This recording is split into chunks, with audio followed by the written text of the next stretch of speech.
Good evening बच्चों। आज हम लोग पढ़ेंगे जीव विज्ञान का पहला चैप्टर, जिसका नाम है जीवन की मौलिक इकाई कोशिका। तो देखिए बेटा, कोशिका क्या होती है। कोशिका जानने से पहले थोड़ा सा आप लोग को मैं बताना चाहूँगा। जैसे आप लोगों ने देखा है, एक मकान जो होता है वो किससे मिल करके बना होता है? छोटी छोटी ईंटों से मिल करके बना होता है ना। तो बिना ईंटों के मकान बनना असंभव है। तो इसी तरीके से जो सजीव होते हैं उनका शरीर भी ईंटों से नहीं किससे बना होगा? वो जो है इकाइयों से मिलकर के बना होगा।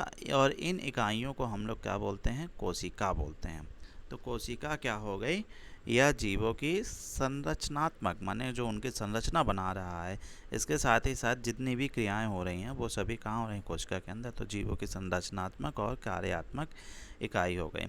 इसकी खोज सबसे पहले किसने किया था? रॉबर्ट हुक ने किया था।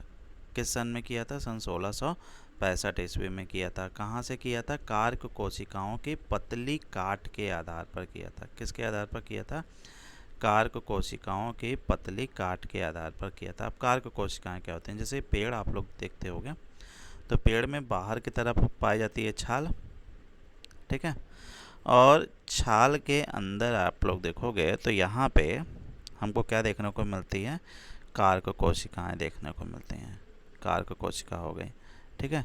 तो कार्क कोशिका को इन्होंने निकाला और निकालने के बाद इसको काट दिया। काटने ऐसे ब्लेड से काट दिया इन्होंने।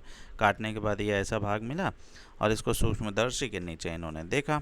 जब सूक्ष्मदर्शी के नीचे देखा तो इनको जो है छोटी छोटी ऐसे जो है कोठरी लाइक संरचनाएं दिखलाई दे रही थी। तो इसको इन्होंने क्या नाम दे दिया था? कोशिका। तो इस तरीके से कोशिका की खोज किसने किया था? रॉबर्ट हुक ने किया था। किस सन में? सन 1665 ईस्वी में किया था, ठीक है। कहाँ से? कार्क कोशिकाओं की पतली काट के आधार पर किया था।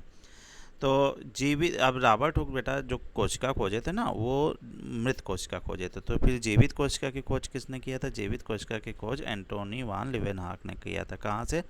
तालाब के पानी से। तालाब का पानी ले आए और ये कांच का संरचना होती है जिसे हम लोग कहते हैं स्लाइड। स्लाइड पर रख दी और सूक्ष्मदर्शी से देखे। जब सूक्ष्मदर्शी से देखे तो इनको क्या हुआ? कोशिकाएं जो हैं मूव करते हुए दिखलाई दे रही थी फ्रीली। तो इसको इन्होंने क्या कह दिया? मुक्त कोशिका कह दिया। क्या कह दिया? मुक्त कोशिका कह दिया। तो इस तरीके से जो मुक्त कोशिका या जो है जीवित कोशिका की खोज किसने कर लिया था? एंटोनी वान लिवेनहाक ने किया था तालाब के पानी से। अब हम लोग ये जानते हैं, पौधा हो चाहे जंतु हो, उनका सबका शरीर किससे बना होता है? सबका शरीर जो है कोशिकाओं से मिलकर के बना होता है। और इसी को वैज्ञानिकों ने कोशिका सिद्धांत दे दिया था। तो कोशिका सिद्धांत क्या होता है? इसे किसने दिया था? स्लाइडेन और शॉन ने दिया था, ठीक है। सभी पौधे और जंतुओं का शरीर बेटा किससे बना होता है? कोशिका से बना होता है। कोशिका जीवन की मूल इकाई होती है। सभी कोशिकाएं पूर्व निर्मित कोशिकाओं से पैदा होती हैं, ठीक है। सभी पौधे और जंतुओं का शरीर किससे बना होगा? कोशिका से बना होगा। कोशिका जीवन की मूल इकाई होती है और कोशिकाएं पूर्व निर्मित कोशिकाओं से पैदा होती हैं।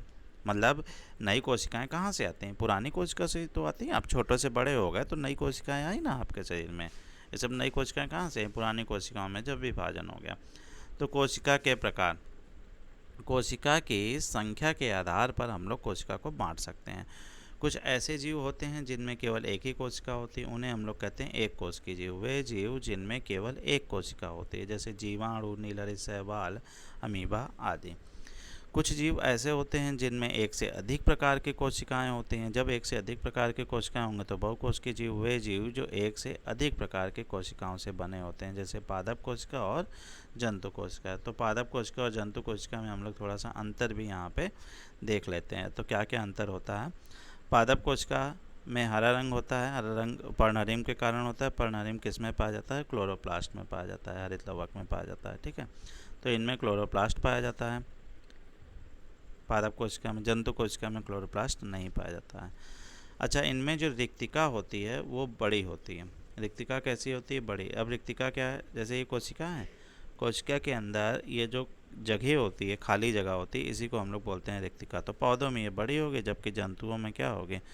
जंतुओं में अगर आप लोग देखो उसको जो है, हाँ देखो बेटा, जंतुओं में जब हम लोग देखते हैं तो जंतुओं में ये छोटी होगी, ठीक है। तो समझ में आ गया होगा।